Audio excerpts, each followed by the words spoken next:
Prime Matters, in collaboration with Slaking Thirsts podcast, presents the Christian Mythic narrative, The Deep History of the World. PrimeMatters.com is a groundbreaking project of educational outreach of the University of Mary, awakening the Catholic imaginative vision.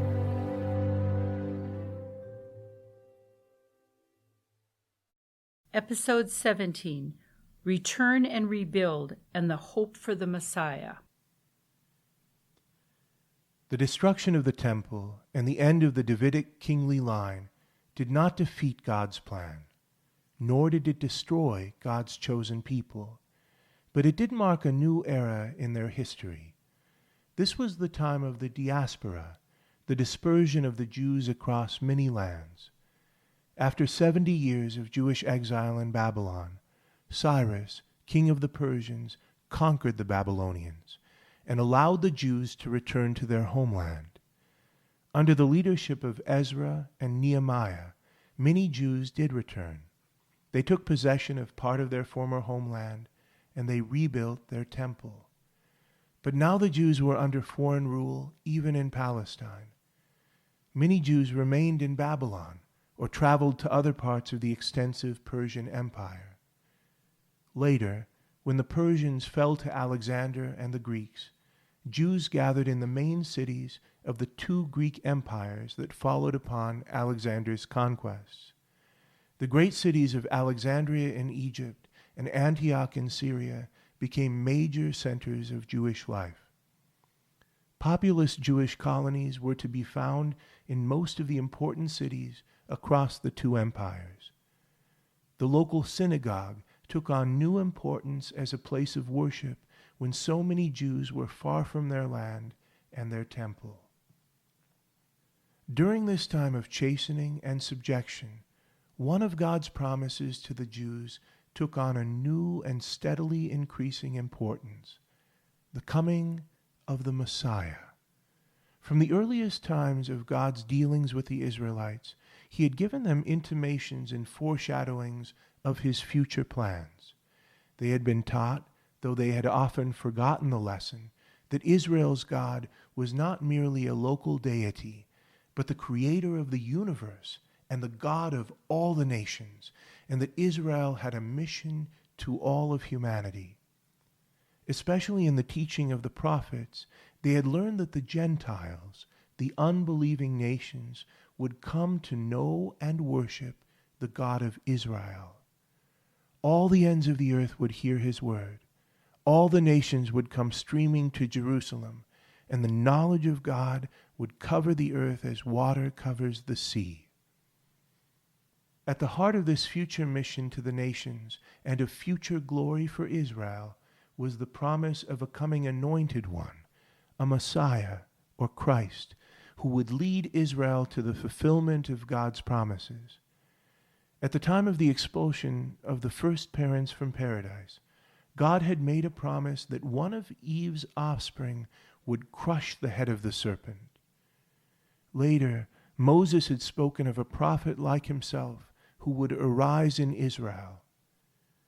During the period of the two monarchies, in addition to their denunciations of Israel's infidelity, the prophets had often spoken of a coming new age, inaugurated by a messianic, kingly figure who would arise from the decayed lineage of David like a sprout from a dead stump, and who would lead Israel to greatness, ruling with justice even the Gentiles.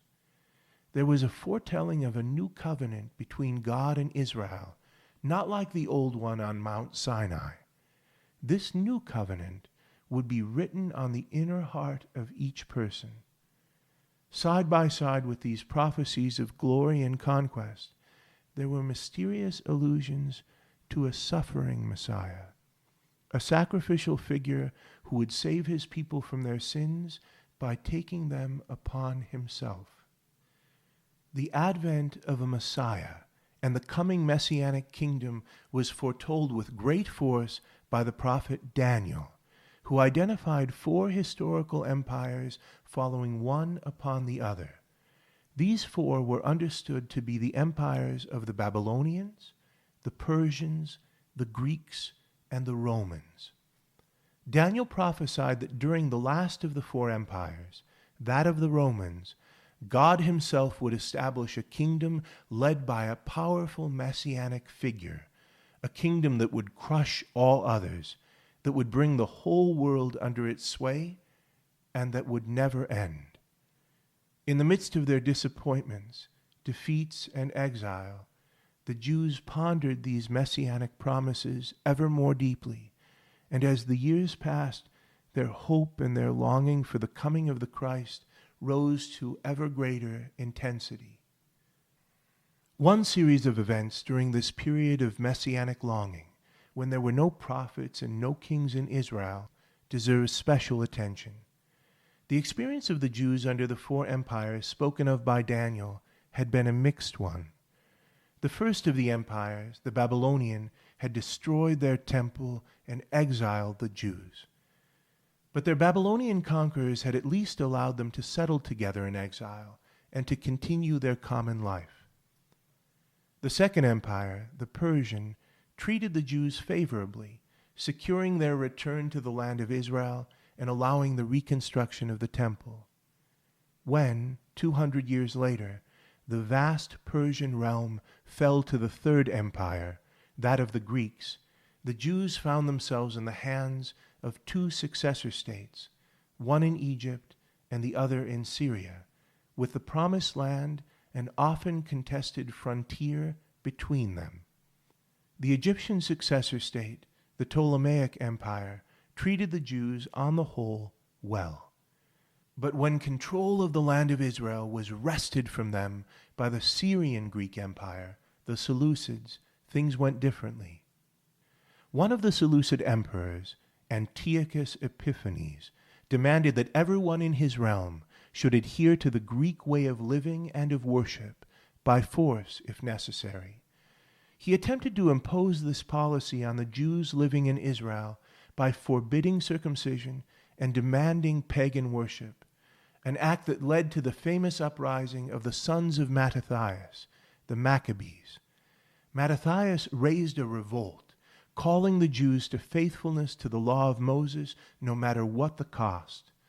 Through skillful guerrilla-style warfare over a number of years, Judas Maccabeus and his brothers were able to wrest control of Israel from the hands of Antiochus and the Seleucids.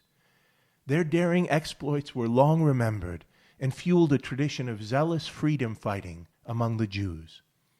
Their recapture of Jerusalem and their purification of the temple after its desecration by the Greeks is still remembered at the Jewish feast of Hanukkah, while the depredations of Antiochus have been a symbol of the recurring threat of a darkened world's hostility toward the colony of heaven living in its midst. The Hasmonean dynasty, as the descendants of the Maccabees were called, became kings in Judea and were able to keep the land free for a brief period, mainly by allying themselves with the rising power of Rome. But they were not of the tribe or the lineage of David, and so could not claim to be instituting a messianic kingdom. And after a brief period of independence, a Roman general conquered Judea and brought it under direct Roman rule.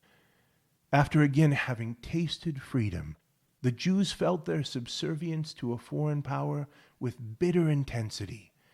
And when the Romans tightened their grip in the face of Jewish resistance, resentment against them was fueled to a fever pitch. There were popular Jewish risings against Rome, some of them claiming to be led by the promised Messiah. Israel was now in a ferment. Some groups of committed Jews were gathering together in communities apart. The Essenes were one such, in preparation for the Messiah who was believed to be coming soon. Others formed cadres of fighters, such as the Zealot Party, who plotted to overthrow Roman rule and to regain Jerusalem and Israel by force of arms under a Messiah general. Others, like the Pharisees, attempted to lead the Israelites into the strictest rules of priestly purity, thinking that such a purified people would be ready for the Messiah's coming. Others still notably the Sadducees, looked for ways to accommodate the rule of the Romans for the sake of keeping the peace and maintaining the worship of God in the temple. All of Israel was in expectation, waiting, suffering, hoping, watching, longing, wondering. When will our Messiah come? What will be the sign of his coming? How will God establish Israel among the nations in glory? And why, oh why, is he waiting so long?